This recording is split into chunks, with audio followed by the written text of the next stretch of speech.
就是我觉得是两个方面吧，就是一个外在的，一个内在的。外在的，我觉得你笑起来很好看，对，就像现在一样，对。然后内在的话，我就觉得你是非常健谈，然后有生活追求的第一面。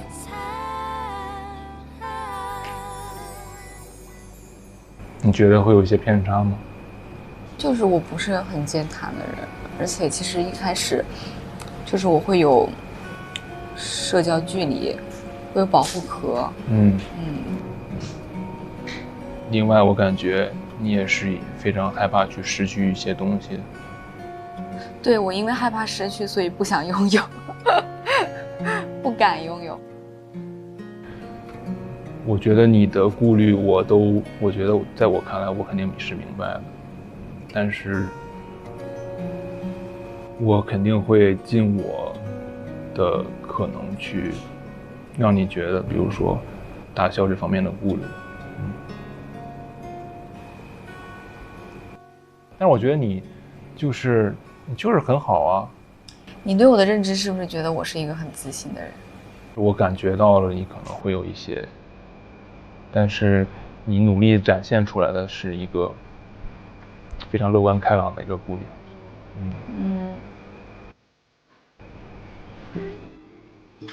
所以那天打羽毛球，我应该让你说说自己的优点是什么？心手合一。你真挺好的。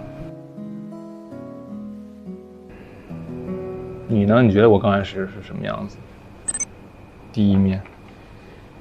我觉得你已经很会表达。我很会表达。我有时候讲着讲着讲太深了，就可能真的想的太多，这就是为什么失眠的原因吧，可能是。对，每天想那些事儿，想的睡不着觉。对，所以我选择把它写下来。我发现写下东西之后，脑子会顺畅很多，然后睡得还很好。把想法都写下来，我觉得也是一个很好的出口。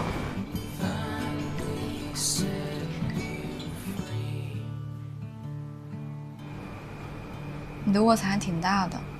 黑眼圈那是。熬夜熬的。开心点了。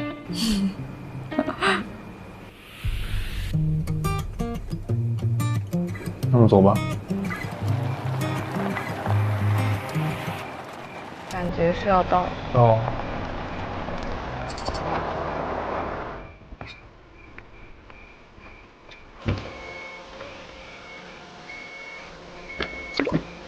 谢谢。你拿你的水壶，剩下2个类型你向我拿。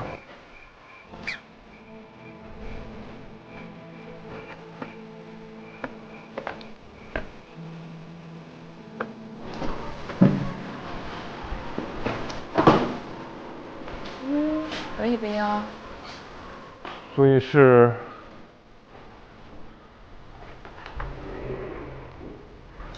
哦，我在这边，应该是这个吧。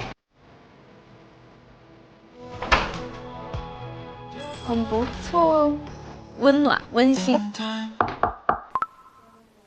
哦，烧烤来吧。谢谢。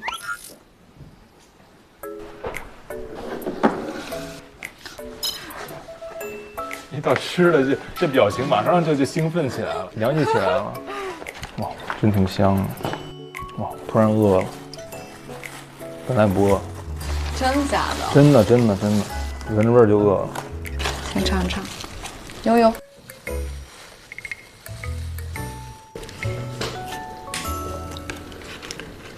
你爱吃烧烤吗？啊，我巨爱吃烧烤，每周必须吃一次。吃什么？东北烧烤。西安烧烤。哦，西安烧烤超级好吃，西安什么东西都好吃，面也是。你喜欢吃西安的面？行，我回头有机会我给你做一次。你会做？油泼面吗？你会吗？因为我不是有那特别好朋友都是西安的，然后就是我们之前一块上学，他就天天教我怎么做油泼面，独家窍门，回来告诉你。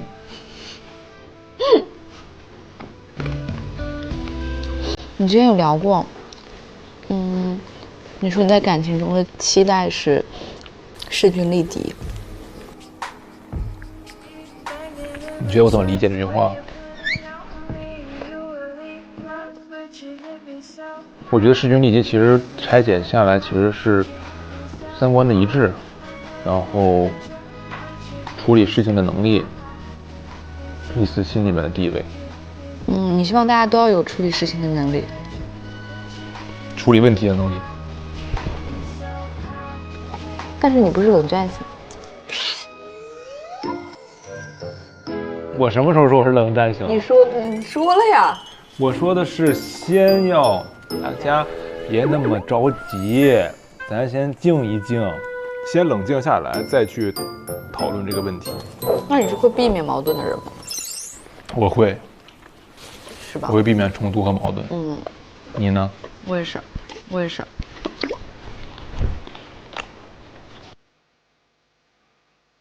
你是说走就走的这种类型吗？我以前不是，但我现在希望自己是。这样生活充满了惊喜。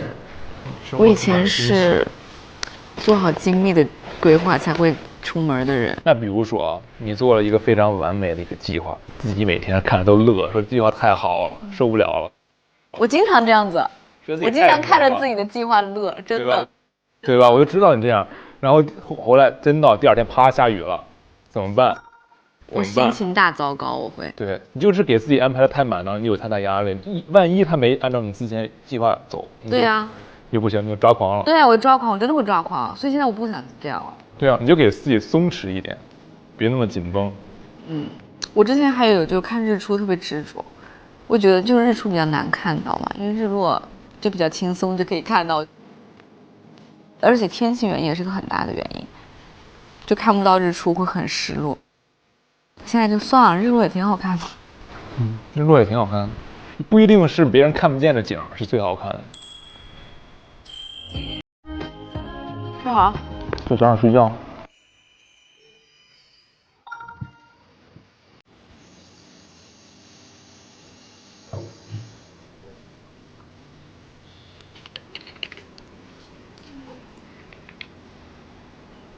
完全挡住。我这里完全窗帘拉住了，这里还能看看风景。风景。陪呼呼的。我看你就是一个浪漫的终结者。话题终结者。话题终结者是。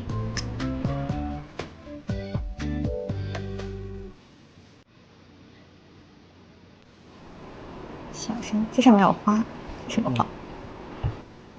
这上面有。我刚看到我的那个房间里还有好多儿童读物。什么？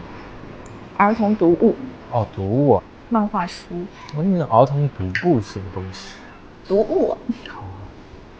那个是儿童亲子房。我说我今天应该不会睡在那个床上，我应该会睡在那个儿童床上。我今天晚上还住过一个，就是那种，也是儿童亲子房，但它是那种有滑梯的。那我们小屋也有滑梯啊。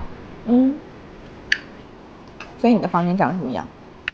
我房间就一张榻榻米，然后榻榻米前面就是一个沙发，沙发前面就是一个电视，很大的电视，然后左边是窗户，可以看到茶园，可以看到那个梯田。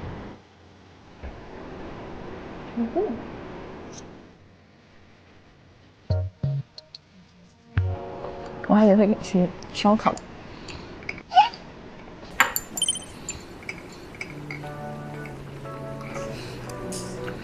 因为我感觉我很不习惯这种很正式的吃法。就我和我朋友也是会比较放松，很正式的吃饭会让我吃不下饭。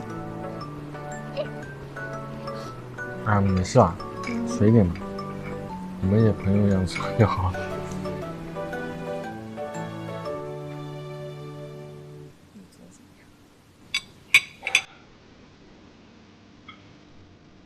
那所以你理想的生活是什么样子的？我理想生活就是我想体验这个人世间的什么样的事物就可以体验，但这是很理想的地方。那你如果更贴近一点，就回归一点本身真实的话理想生活呢？就你可能当下想去生活的一个状态是什么样子的？就比如说，如果想吃重庆火锅，那我就可以有这个时间和精力，飞去重庆吃这种火锅这样，或者是去休息一下这样。然后每年可能有至少2次的这种，就是旅游的机会嘛。那所以这是你当下就是做不到的生活状态。因为我感觉你当下应该也蛮自由的呀。但是就是因为会有很多事情会牵绊住你，你也可以这么做，但是有些事情会牵绊住你。例如呢？公司的这种各种琐事啊。哦。因为你必须要处理好，你才可以去有自己的时间。因为如果你不做这个决定，没有人能帮你做这个决定，因为你是这个公司的就是最终的拍板。如果你不发号那个这种指令的话，没有下面的人没有办法去，对，没有办法去执行，没有办法去做。哇哦！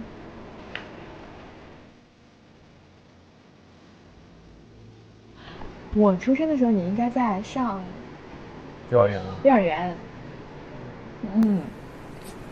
对，差这么一点点。但其实你和我的很多同事一样大。他们跟我说了。但是你和他们完全不一样。什么？有什么不一样？就你不像是97的，就你像是，我觉得你会比这个心理年龄会更往上一点，就更成熟一点。对。我以为你会说我像00的。想多了。你说我会跟那个你搞怪的时候很像是00后，但你平常就是你很正式、很一本正经的时候，对，会更像。就年龄会更大一点，像鸡鸡的。85。你是认真的吗？我就感觉你有的时候特别正经的时候，真的你就感觉你就是你的心理年龄很稳重，就你很多处事上感觉就是很严谨在思考。我怎么觉得我心理年龄才24、25？不是我的心理年龄指的是你对待很多可能比较严肃的事情上的这样的一个处理。但你平常自我的时候，你这个唱歌啊或者搞怪的时候，确实就像一个小孩儿，就很有反差嘛。你就不一样，毕竟是要最终拍板的人，还是很重要的。那是工作方面的事情。对啊，工作方面肯定还是要成熟稳重一点好。但我感觉你在情感方面也很成熟稳重。那就是对我会想的多一点，但是在跟朋友的时候我就会比较对，你只有在跟朋友的时候会是最轻松的时候。你今天跟我说，你说你昨天是你睡过这段时间最少的一次。不是最少的，是就是睡得蛮少，但是感觉休息的还行，休息质量还蛮高的。所以你平常要睡多久？7个半小时。7个半小时，我以为你每天要睡好久。